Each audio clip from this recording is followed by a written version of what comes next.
El autor solo escribe la mitad del libro, de la otra mitad debe ocuparse el lector, dijo el gran Joseph Conrad. Gracias por acompañarme en la Biblioteca Imaginada, un espacio diseñado para compartir libros y autores de todo tipo, donde todo lector tiene espacio porque todo libro es bueno en la medida que nos permita analizar, pensar, imaginar y compartir. Mi nombre es Benjamín Edwards y el día de hoy nos van a acompañar Ciro Bedoya y Alberto Friedman. Ciro es ingeniero industrial con más de 30 años de experiencia en Latinoamérica y 25 en servicios profesionales. Es apasionado por la lectura, la innovación y el crecimiento personal. Alberto es ingeniero industrial con una maestría en inteligencia artificial. Trajo la palabra al Perú antes que supiéramos de su existencia. Tiene un blog de crítica social y está en proceso de escribir un libro. Trabaja en derecho prohibicional, es amante de los libros, sobre todo ensayos y divulgación científica. Ciro nos va a presentar a Horacio Marchant y su libro Poder Personal. Y Alberto nos va a presentar a Mario Vargas Llosa con su libro La llamada de la tribu. Bienvenidos.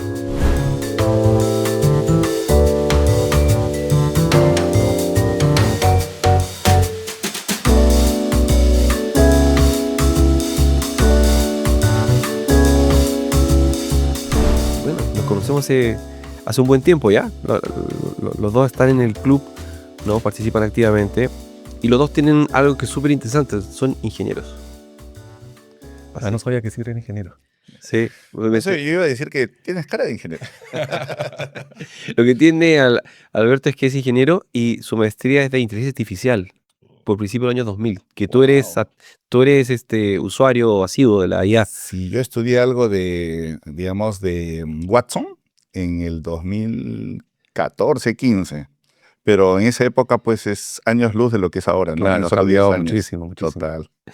Sí. ¿Y qué hacen ingenieros leyendo? ¿Es común ver a un ingeniero leyendo cosas que no sean de ingeniería? Verdad, no es muy común.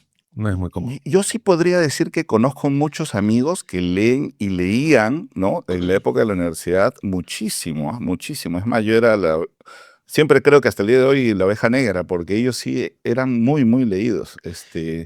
Pero son cosas de la vida, ¿no? Son amistades que justo se juntaron, no te miento, por lo menos 6 o 7 y todos muy leídos. ¿Y ahora tú crees que siguen siendo leídos? Total. Sí. Hay uno que estudió filosofía y después se doctoró en filosofía. ¿Siendo ingeniero? Siendo ingeniero. No terminó la carrera, pero terminó, digamos, se pasó, bueno, estuvo un tiempo con los jesuitas, terminó educación, entró a la docencia en la Facultad de Comunicaciones y hasta el día de hoy lee y te lee pues en alemán, japonés. Bueno.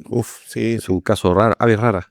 Sí. Pero pero como ese, te cuento, o sea, me faltan dedos. ¿Ah, sí? Sí. ¿Y en tu círculo? No, bueno, tienes mucha suerte porque en mi caso, muchos amigos que han estudiado ingeniería están tan metidos en su trabajo, en el mundo, su familia, sus hijos, que ya no tienen tiempo de leer, ¿no? Si leen algo va a ser un tema de trabajo, ¿no? De trabajo. Entonces, de hecho, no sé cómo sea en otros países, en otros casos, pero a veces uno se siente un poquito aislado en el sentido que no tienes con quién conversar sobre lo que estás leyendo, ¿no? Entonces, bueno, por eso uno entra al grupo de lectura. Bueno, estamos para eso. Sí. Oye, ya una pregunta para los dos. ¿Qué TOC tienen cuando leen? ¿Algún TOC? ¿Algo que digan esto es medio raro para un lector normal sobre cuando leen? Por ejemplo, ¿dónde leen normalmente? A mí me gusta leer en la cama. En la cama. ¿Y tú, Ciro? Y varía mucho, no tengo un lugar, pero sí hay un tema de temática y sobre todo de editoriales. Por alguna razón me comenzó a interesar mucho el tema de dónde viene o quién publica algo. Y caí en varios, digamos, varias editoriales que me llamaron mucho la atención. Una de ellas es DK, ¿no? Que es una editorial inglesa. Me gusta mucho el concepto de sus fichas, ¿no? Porque tiene una gran colección de libros basados en tópicos, ¿no? Sociología, psicología, ¿no? Etcétera. Pero siempre lees 2 páginas y ya te quedas ahí y no pierdes nada, ¿no? Y la otra es Taschen, que es una editorial muy visual, sumamente visual. Es más, los libros son pesados y grandes, ¿no? Pero también toca tópicos sumamente globales, cosmopolitas, ¿no? Y bueno, y ya para los aspectos académicos y profesionales, la mejor así a leguas, Wiley. Willis, claro. Wiley. WI, sí. WI, Sí, exacto. claro que esas son académicas, pero sí, Hasta el día de hoy oro. y Sí, ojalá que todavía siga así, claro. sí. ¿Tú te guías por editoriales o por autores? ¿O por títulos? No, sí, por autores, sobre Sí. todo por autores. Pero quería mencionar sobre el tema de la cama. Me he acordado que Hildebrand, en su libro Cambio de Palabras, en el prólogo, él dice que él solamente lee en la cama. ¿Ah, sí? Sí. Pero yo, me parece que a veces uno se queda un poco dormido cuando lee en la cama, ¿no? Pero es rico dormir así.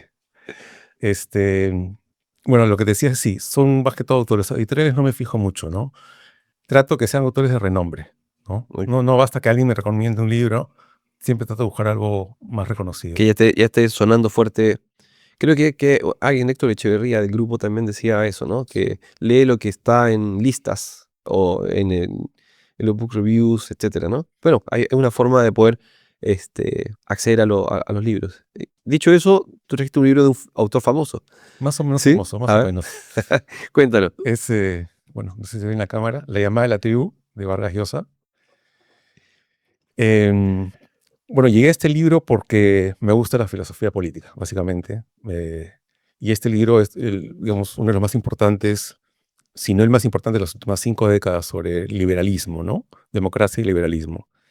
Y también es como una historia intelectual de Vargas Llosa, cómo él fue mutando sus ideas. Entonces, en el libro toma 7 autores de referencia y reseña la autobiografía de cada uno de ellos, así como sus ideas, ¿no? Está Adam Smith, está Popper, está Hayek, está Aron, está Jean-François Revel y Ortega y Gasset. Y bueno, el libro trata, como te digo, de la autobiografía de cada uno de esos autores, cómo sus ideas fueron mutando, cómo influyeron en su entorno. Ahora, si bien para mí esos autores no son filósofos, porque yo lo busqué en otros cánones de la filosofía y no figuraban, excepto Ortega y Gasset. Los demás no figuran como filósofos renombrados. No, por ejemplo, tú entras al canon que ha hecho Fernando Savater, solamente está Ortega y Gasset. Entras al canon que hizo Bertrand Russell, solamente está Ortega y Gasset. Entonces, para mí son pensadores un poquito menores, digamos, no creo que pasen a la historia, como Hegel, como Nietzsche, ¿no? Pero sí son muy importantes para entender el siglo XX, ¿no? ¿Y qué cosas tienen en común ellos? Que creen en la libertad. Son autores liberales. Por lo menos esa es la tesis de Vargas Llosa, ¿no? Y en cada reseña saca los aspectos liberales de cada autor, ¿no? Y en tiempos como este, por ejemplo, no sé si Ciro también, pero en tiempos como este, en donde la palabra ser liberal, que es diferente a la palabra libertad, resuena, creo que casi con signos entre comillas, por lo menos, o perdón, entre paréntesis, ¿no? Ser liberal es una buena palabra, mala palabra, es ser mejor ser conservador en estos tiempos. Leyendo el libro, Sí, lo que dice, ¿cómo te desafía? cada autor tiene una definición ligeramente diferente de liberal, pero me gustó mucho lo que hizo Hayek. Todo liberal es un agitador de conciencias. Y de hecho, Vargas Llosa era un agitador de conciencias, ¿no? Se le puede criticar muchas cosas. Hay cosas de él que no me gustan, pero es muy valiente para agitar conciencias, ¿no? Y valiente para cambiar de opinión también. Y bueno, eso es lo interesante. Sí, me gusta esto último que mencionas sobre el cambio de opinión, ¿no? Porque para mí es fundamental. O sea, un proceso de aprendizaje implica o sea, ir creando una opinión, una postura, pero también irla mutando. Y el gran problema del liberalismo, digamos, exaltado, por decirlo de alguna manera, es que no permite discusión. Y ese es uno de los primeros problemas del liberalismo como tal, ¿no? O sea, esto es, y si está fuera de esto, ya de por sí ya no eres un interlocutor válido. Y ahí nomás ya comienzan los problemas, ¿no? Recuerdo mucho alguna vez que conversaba sobre, por ejemplo, el Che Guevara, ¿no? Entonces hay quienes endiosan la vida del Che Guevara, ¿no? Sí. Y hay quienes dicen, no sabes todo el reguero pues, de problemas y muerte que dejó por donde estuvo, ¿no? Correcto. Entonces, claro, evidentemente uno se puede aproximar a la vida del Che Guevara y también, ¿no? Y también entender las circunstancias y las implicancias, ¿no? Y seguir siendo liberalista propiamente. Pero el problema es que los que ahora se llaman liberalistas usualmente tienden a callar cualquier otra cosa que no entre, ¿no? Es como decir, no voy a perder el tiempo contigo. Y ahí comienzan los problemas. Sí. Puede ser que la diferencia entre liberal y conservador, que puede ser su Su su opuesto. opuesto, Su opuesto. puede ser que el conservador conserva cosas, o sea, no quiere mucho cambio, que está bien como está, y el liberal está dispuesto a cambiar. Digamos, si se toman de esas acepciones de esa forma, digamos, un poquito de cada cosa puede ser bien, ¿no? Es como casi ser un poco liberal para poder cambiar es bueno, y cuando las cosas están bien, ser un poquito conservador para conservar eso. Pero mantener por debajo este espíritu liberal, digamos, para darse cuenta en ese espíritu crítico que quizás es bueno cambiar cuando las cosas empiezan a anquilosarse, ¿no? Y, y claro, y viene lo que tú mencionas, ¿no? De a veces asociar conservador y liberal a posturas ideológicas, ¿no? Derechas e izquierdas, que creo que es un error gigante, ¿no?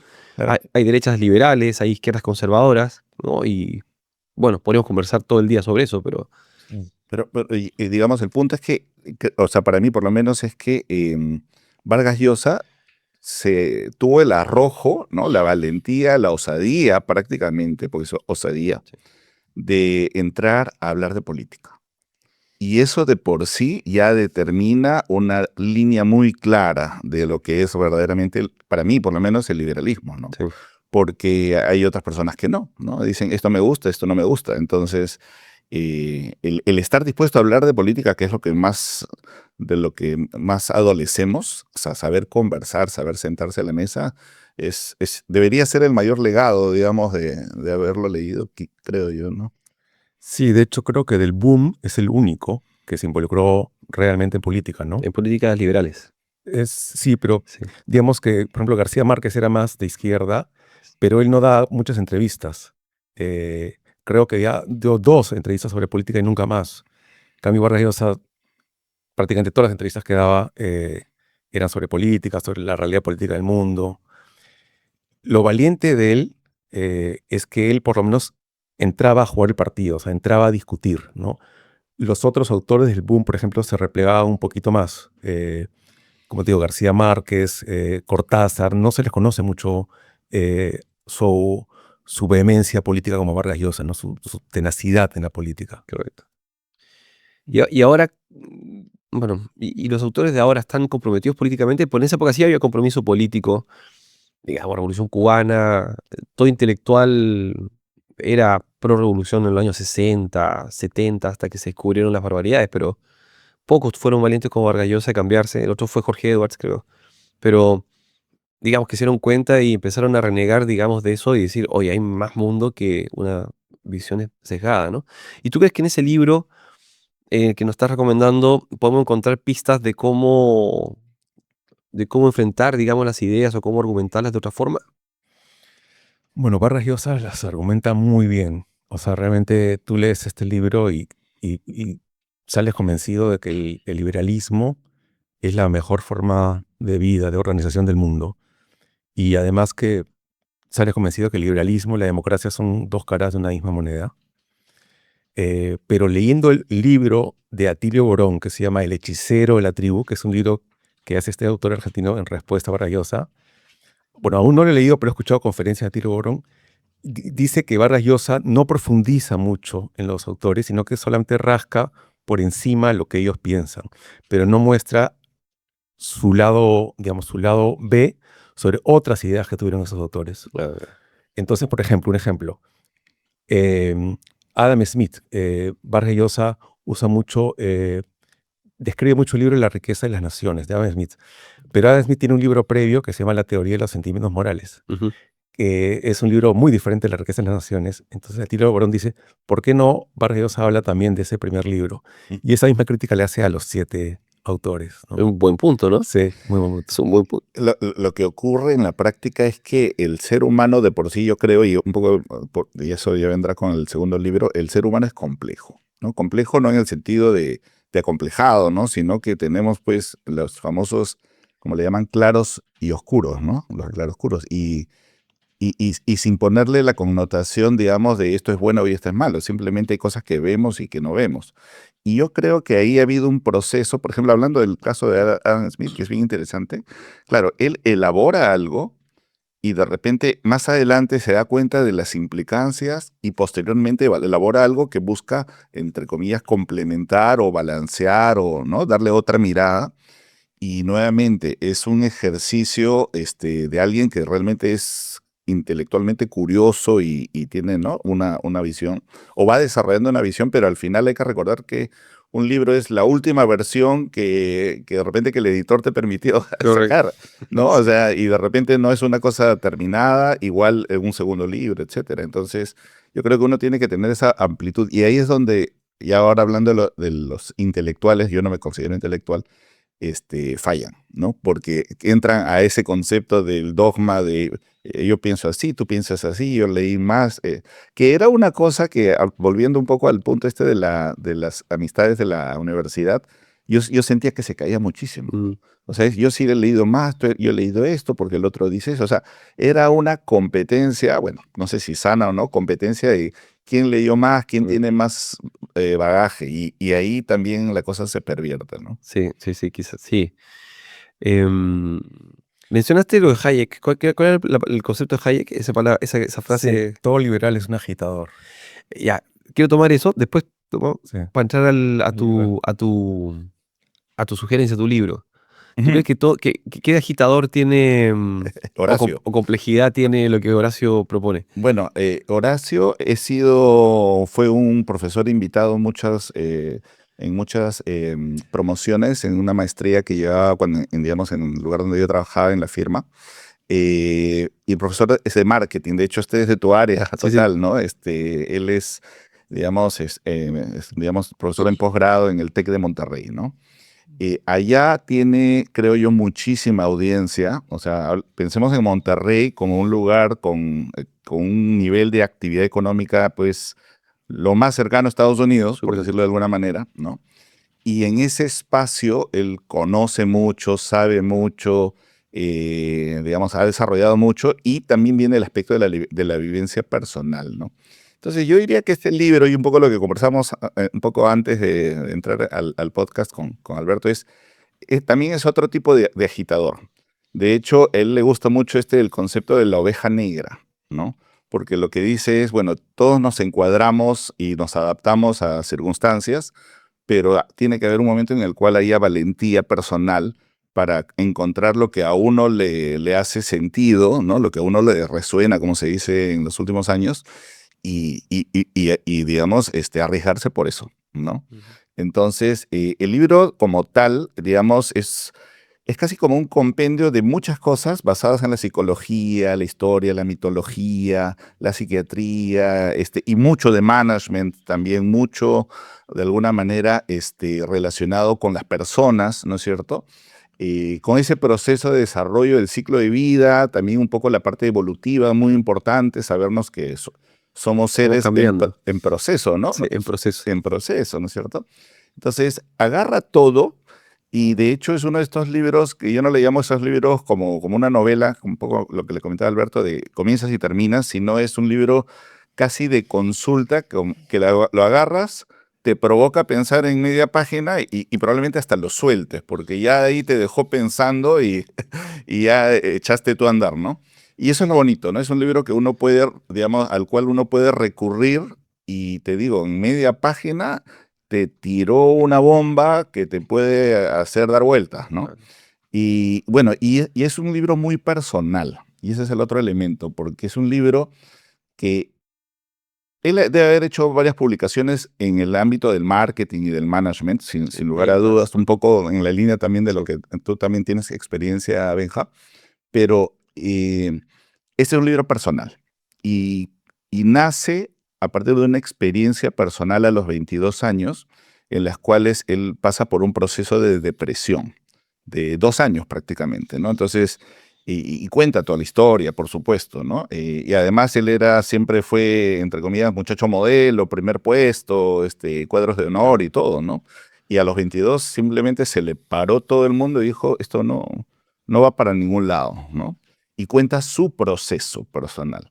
Y esto ayuda porque ayuda a hacer paralelismos con vidas de amistades, familiares, a veces hasta uno mismo también, que también pasa por eso, ¿no? ¿Eso está en Entonces, el libro también? todo, todo, Ah, todo. Es un libro maravilloso, maravilloso, están sí. pocas páginas, ¿no? ¿Cuántas páginas tiene? Bueno, tiene como 200 y tantas. Pero, Sí, uf, sí. todo ese contenido que tienes, que dices.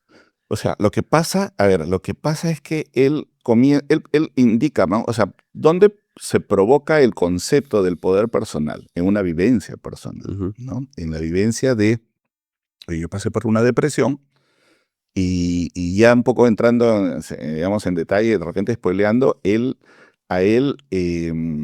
digamos, llega un psiquiatra a su casa, su papá, su familia acomodada, digamos, todo bien, todo para arriba, ¿no?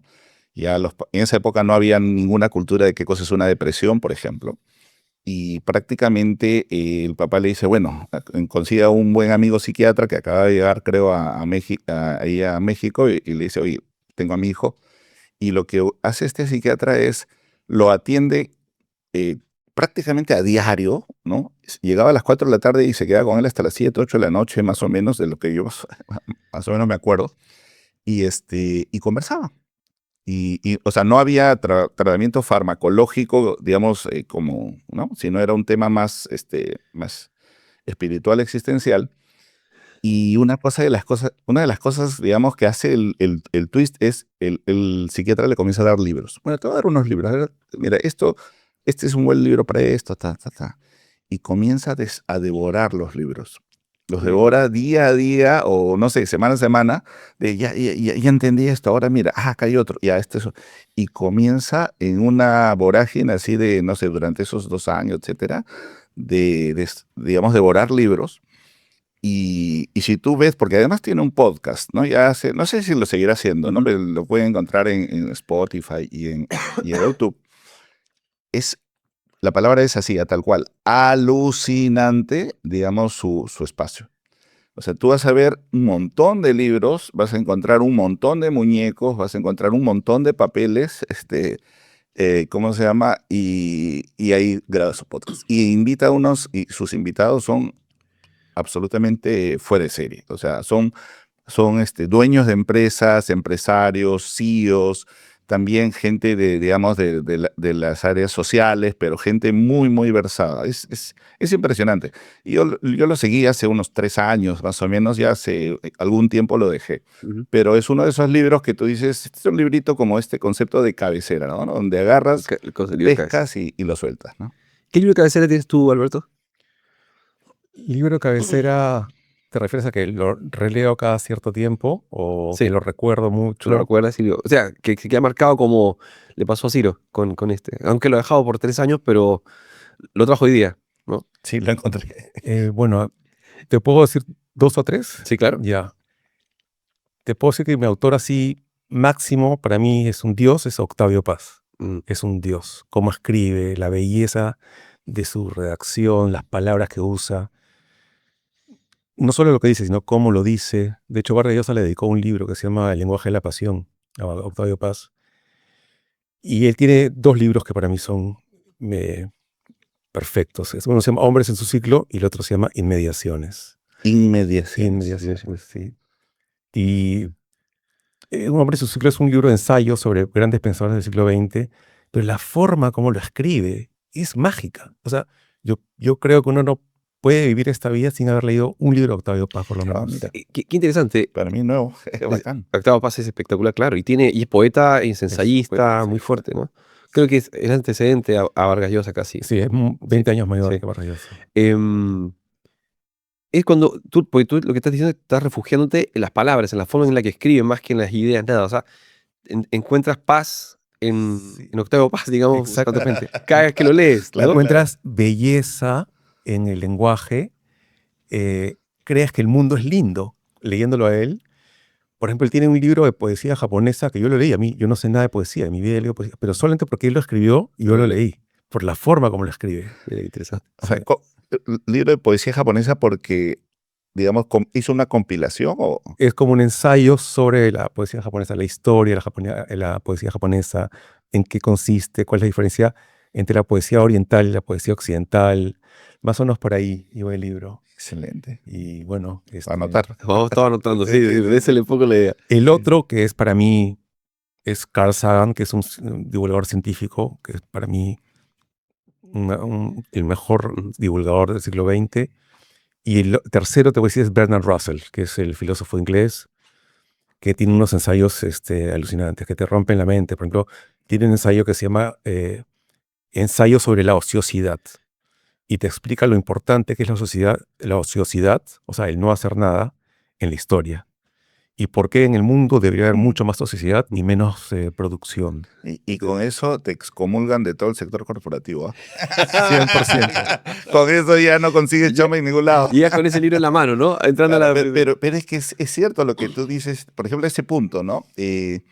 Digamos, en lo que es la parte cognitiva o digamos, de la neurociencia, se habla un poco de los pensamientos divergentes y convergentes, ¿no? En inglés creo que le llaman el focused thinking y el diffused thinking, ¿no? Y es que las dos cosas marcan el ritmo una con otra. Sí. Por eso dicen por ahí, justo leía la vez pasada en un post, cuando estés más así apremiado, súper estresado, al borde del pánico, casi paralizado, camina. Camina. Y caminar significa echar a mover toda la circulación, a comenzar a hacer una serie de, digamos, de movimientos internos, unos 5 minutos, etcétera. Te despejas, la palabra viene despejar. Yo recuerdo mi mamá decía hacer higiene mental. Claro. Tú regresas, te sientas y ya tienes la solución. Sí, ¿Pero caminar por es qué? una maravilla. Porque es lo una maravilla. necesitas. Pero hay gente que es obtusa, porque por eso es obtuso, ¿no? Porque es convergente y de ahí no se mueve. Que dice, ya, pues, ya, Claro. dame, ya. Tira la idea, el número. ¿Y Claro. qué con esto? Y eso es de lo más tóxico que puede haber. Cuando alguien no sabe ajustar eso, ¿no? Porque hay personas que nunca ajustan eso. No. Y tomando eso, porque ya tiene que ver con digamos, con estas sugerencias que probablemente hay muchas de esas en el libro que nos recomiendas. Ujú. Mencionaste que una de las cosas una de las actividades que le sugirió el psiquiatra al paciente, en este caso al autor, era leer libros. ¿Qué tipo de libros? ¿Menciona los libros? De todo, creo que le he dado de todo, ¿Sí? pero es claro que hay un, creo, factor, o por lo menos yo lo deduzco, y ahí sí no se me va un poco la mente, porque él estudió una maestría en mitología, ¿ya? Allí en California. Entonces, hay muchas referencias a temas de, vamos, Grecia y Roma, ¿no? Que es el gran referente, pues, del mundo occidental, ¿no? Y son seguramente libros relacionados con los grandes filósofos, Aristóteles, Platón, todos están ahí Sí. de alguna manera citados, ¿no? Eh, y verdaderamente, tarde o temprano, todo el mundo llega a este ámbito, ¿no? Incluso hasta los grandes escritores, a propósito de la actividad que tenemos, el intercambio de libros, Sí. ¿no? Yo caí en la cuenta que muchos de los libros que comienzan por ahí a solicitar están relacionados, pues, a autores que hablan mucho de, o sea, reconstruyen situaciones en la época de Grecia, en la época de Roma y cómo se llevaban, pues, ¿no? Las cosas, ¿no? Sí, son grandes temas. Claro, son los grandes temas que después van cambiando de personaje y situación, pero... Claro, pero son- sigue siendo en ese contexto. Entonces, hay mucho de eso, ¿no? Pero él es muy, muy leído, o sea, psicología. Por ejemplo, Carl Jung, Freud, o sea, hay mucho de psicología aquí, que era un poco también lo que mencionaba Alberto. Sí, yo quería preguntarle a Dale. Ciro si ese libro lo podría aplicar un alto ejecutivo de una empresa. Digamos, normalmente en el mundo corporativo la gente es bien, voy a decir, digamos, acartonada, o sea, no sale mucho de la visión de las cosas, pero me parece que tu libro hace que uno se cuestione cómo actúa frente a la sociedad. Entonces, Tiene frases muy duras, durísimas, durísimas. La forma como caricaturiza digamos, al líder, digamos, clásico contemporáneo, líder digamos. empresarial. Claro, él te puede hablar, por ejemplo, de la triada del mal, ¿no? Todo este tema de gente que es, no sé si la palabra es mitómana, Ok. ¿no? O gente que es narcisista. O sea, hay muchísimo de eso. Y él lo dice, digamos, sin pelos en la lengua, porque además hay que ponerlo en contexto. Él está en Monterrey. No sé si ustedes han tenido, yo he tenido la oportunidad de trabajar unos meses, perdón, en México, y específicamente en Monterrey. El regiomontano es como el paisa, ¿no? O sea, es pa, pa, pa, no, es un tren, es un tanque, ¿no? Y en ese paradigma de personalidad fuerte, ¿no? Vehemente, seguramente se ha encontrado con muchos casos. Ah, claro. Clientes, porque él es consultor, ¿no? Y básicamente tiene que ver con el pensamiento crítico, ¿no? Me imagino. O sea, de qué manera uno se puede detener, repensar cosas y avanzar. Claro, de hecho, lo bonito del libro es que no te lleva únicamente al ámbito, digamos, puro y duro de la psicología y, ¿no? ¿Cómo se llama? La autoayuda barata, ¿no? Sino que es management. O sea, las referencias son al management directamente, ¿no? Y por ejemplo, y se habla un poquito también de esta necesidad de reinventarse, porque él dice, por ejemplo, ¿no? Por darle algunas cosas que me acuerdo. No hay negocios buenos que soportan líderes malos, ¿no? Claro. Y también hay negocios malos que tienen líderes muy buenos, ¿no? Entonces, él hace esa distinción.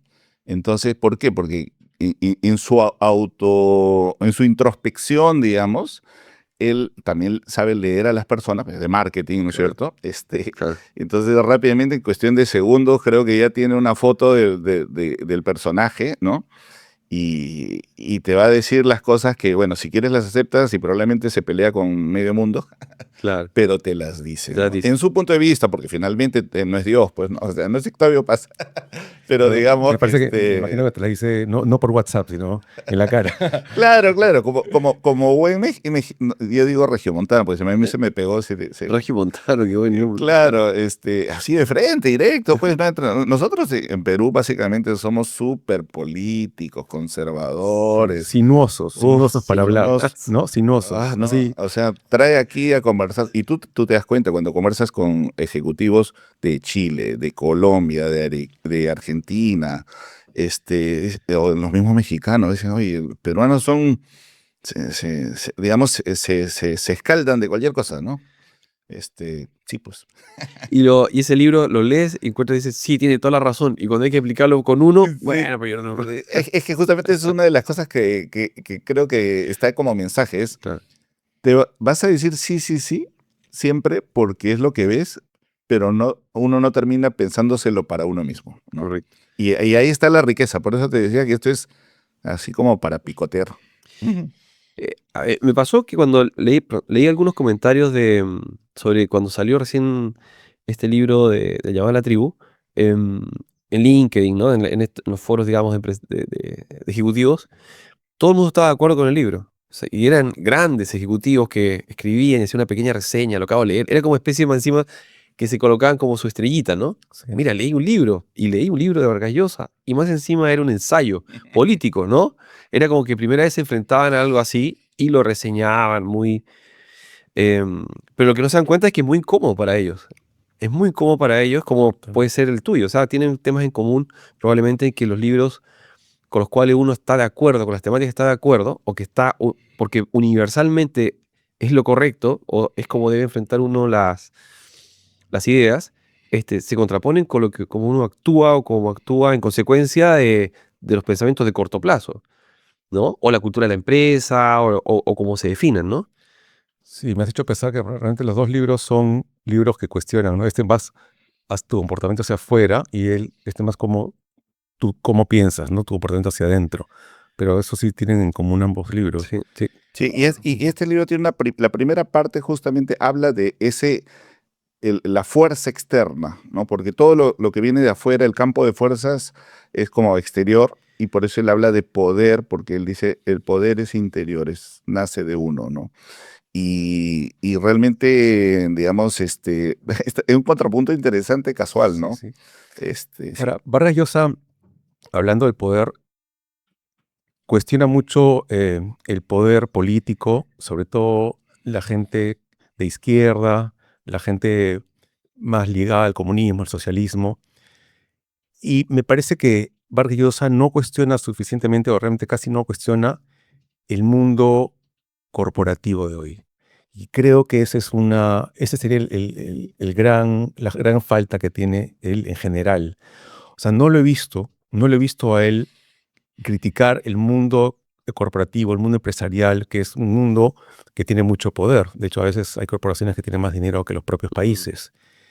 Y creo, no lo puedo asegurar, pero creo que si él hubiera entrado en ese terreno, hubiera criticado formas, como lo hace Noam Chomsky, no sé si has escuchado a Noam Chomsky, Sí, que claro. critica mucho el mundo No, corporativo. sí. Si él hubiera hecho eso, no hubiera ganado la cantidad de premios que ganó. Es posible, dicen muchas veces que, claro, en sus ensayos no lo toca, pero, y ahí te vas a la alta literatura latinoamericana, por García Márquez, justo hace un ratito estuvimos hablando de José Donoso. Puede ser de que su postura política o su postura intelectual frente a las cosas del día a día sean de este tipo, ¿ya? Pero sin duda hay una crítica de Vargas Llosa en sus novelas a las grandes corporaciones de todo tipo. Instituciones, por ejemplo, el ejército, grande iglesia, empresas, ¿no? Pero las critica en su literatura, no las critica. Por eso a veces es bueno leer al autor en sus novelas, porque ahí es donde está, donde brilla realmente, porque es quizás en ese espacio en donde se despliega su máximo brillo, su máximo talento. Y se desprende, porque como es ficción, no está comprometido ideológicamente, se desprende, entonces puede analizar las cosas desde la brillantez que tienen, pues, porque obviamente son personas mucho más brillantes que el común de la gente como nosotros. Entonces, desde la novela, probablemente de esa ficción, te das cuenta que hay una crítica profunda, pero que no es personal, sino que la observa en la sociedad. Y eso es súper interesante cuando uno lee literatura de todo tipo, ¿no? Sí, es verdad. Me has hecho acordar, por ejemplo, El sueño del Celta, creo que es uno de esos libros que critica. Sí. eh, pero claro, no, lo hizo, tienes razón, a través de la literatura, probablemente, pero claro, no fue tan puntilloso como Noam Chomsky, No. o sea, como si fue puntilloso en el tema político, ¿no? Como que no quiso pelearse mucho con el mundo de los medios de comunicación, de las universidades, eh, porque también ellos son los que han ayudado a que él reciba muchos premios, ¿no? Una de las críticas no críticas, uno de los comentarios que se le hace a Vargas Llosa en diferentes foros es que él es un escritor brillante y cuando quiere convertirse en intelectual universal, digamos, su literatura es mucho más fuerte que sus ideas. Entonces, ¿por qué? Porque es muy difícil abarcar todo. O sea, es como tener a un Leonardo da Vinci hablando de todo en tiempos de hoy. Entonces tú tienes a alguien con un arte muy, muy potente en donde encuentras todo su brillo y tiene una coherencia probablemente ideológica que es saludable, ¿no? Pero no sé si sea tan brillante como la que vas a encontrar en su literatura. Entonces, esperar que de repente sea equilibrado en ambas cosas Claro. es como quizás pedirle mucho a Pedirle cualquier mucho. persona. Sí. Es un excelente punto, ¿no? O sea, como bien indica, son dos cosas distintas. La ficción y las ideas, ¿no? O sea, una de repente nutre la otra, ¿no? En la literatura, digamos, tienen que estar de alguna manera presentes las dos, sin lugar a dudas, ¿no? Porque si una le da estructura y significado y sentido sobre todo a la otra, ¿no? Pero hay una cosa bien interesante, ¿no? Y en este tema del hábito lector, y era un poco lo que en algún momento conversamos, y el contexto es importante. Sí. Entonces, ¿qué pasa? Que cuando uno conversa y dices, oye, has leído tal libro y tal otro, hablabas un poco de Octavio Paz, ¿no? Estamos hablando de 20 años antes de la época de Vargas Llosa encima, y Vargas Llosa, hoy por hoy, hay muchos que ni siquiera saben qué escribió, ¿no? Y hay algunos memes por ahí bien chistosos sobre eso. Entonces, ¿qué ocurre, no? Y, por ejemplo, una de las cosas que sí yo me he dado cuenta es que a mí me gusta leer algo lo más contemporáneo posible, ¿no? Es como cuando surgió El Optimista, ¿no? O Claro. sea, entonces yo al toque, El Optimista, ¡pum! Échese a leer, es lo último, pues. O sea, es qué está pasando en el nuevo Roma, que es el Silicon Valley, ¿no? Y porque es lo que está ocurriendo ya, Ujú. ¿no? ¿Y qué es lo que ocurre? Que a veces mucho este tema del hábito de la lectura está relacionado con algo que se escribió pues hace 50 o 100 años o mucho más, y no es que esté mal porque las ideas subsisten, ¿no es cierto? Pero ya en la forma, en los milestones, que son los términos o los asuntos de la modernidad, es que cambia radicalmente, ¿no? Y ahí es donde creo que está el principal reto, digamos, del lector, ¿no? Encontrar ese libro, ¿no? Y yo llegué el libro, bueno, para comenzar está autografiado por él, porque él me lo envió y gratis, ¿ah? Fue una cosa, digamos, sí, fue bacán, porque apenas lo sacó, yo, digamos, puso WhatsApp, manden, ¿no? Y dije, yo soy fulano de tal, de aquí, de Lima, tú estás por acá, pum, pum. Al día siguiente o a los 2 días me llegó por DHL autografiado el libro sin pagar nada. Y desde aquí lo agradezco. Claro, mire. No, o sea, pero fue la coyuntura la que provocó, digamos, el poder recibirlo, ¿no? En otros casos uno simplemente está en la búsqueda, ¿no? Sí, es cierto. ¿Alguna palabra? Vamos a terminar ya. Estamos, pero la conversa ha sido espectacular y podríamos ir a 4 horas, sí. Sí. ¿Qué te puedo decir más de Vargas Llosa y este libro? Y los 2 ensayos que más me gustaron de él son los de Ortega y Gasset y de Isaiah Berlin. Me parece que son muy, muy actuales. Isaiah Berlin habla de el erizo y la zorra. Uh-huh. El erizo es una persona que sabe una cosa y la sabe muy bien, y la zorra es una persona que sabe muchas cosas, pero no profundiza mucho en ellas. Y creo que esa metáfora es muy aplicable ahora. Todo el mundo tiene algo de erizo y algo de zorra. Y Vargas Llosa comienza a decir, este autor, Hegel, Kant, Nietzsche eran erizos o eran zorras. Entonces, eso no, es una idea que me parece brillante.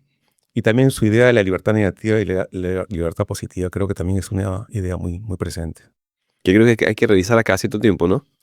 Pero Sí, son como universales, ¿no? son universales. Sí, y hay que interpretarla, como dice Ciro, versus con los milestones actuales. O sea, quiénes son erizos hoy día, quiénes son zorros, Sí, quién está aplicando libertad positiva, quién es negativa. exacto. Eso. Sobre todo ahora en la era de Internet, ¿no? Que no sabes dónde terminan tus derechos y comienzan los del otro. De acuerdo.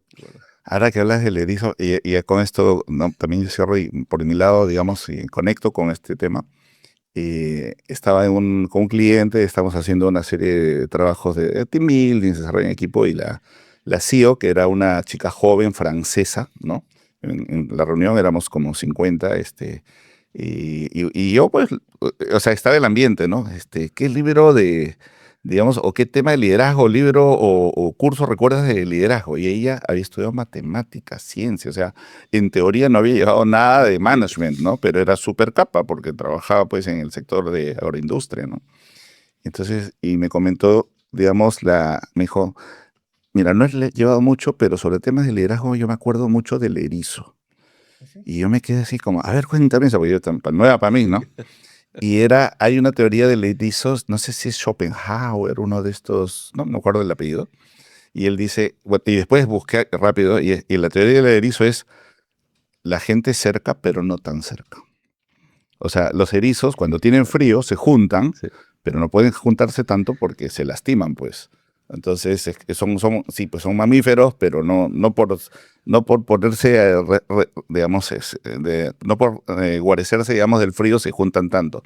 Y esa es una cosa también interesante, ¿no? Cuando uno se aproxima a autores, a personas, cualquiera, es como que bacán, hay una distancia de seguridad, Sí. hay un espacio personal, uno puede conocer mucho a la gente digamos, por la lectura, pero hasta cierto punto no más, porque acá tienes a alguien que puede ser tiro loco magrado también. Claro, y tienes que tener tu propio... Claro, o sea, tu uno propia tiene que posición. tener o sea, es como un pie de un lado y el otro probando el agua, ¿no? O sea, nunca te zambulles. Entonces, este tema del erizo, que hablas un poco digamos, de ser bueno en una sola cosa, es porque también está cada uno en sus circunstancias, En como sus decían, ¿no? circunstancias. Y sus mundos, ¿no? Claro, su circunstancia, como dice el filósofo. Está bueno. Bueno, señores, Alberto, Ciro, mil gracias por estar acá, por conversar y ser parte del club y hoy día del podcast. Vamos a tomarnos un café, creo, con Alberto. Está muy bien, Está acá atrás. Sí. Súper, gracias. Gracias.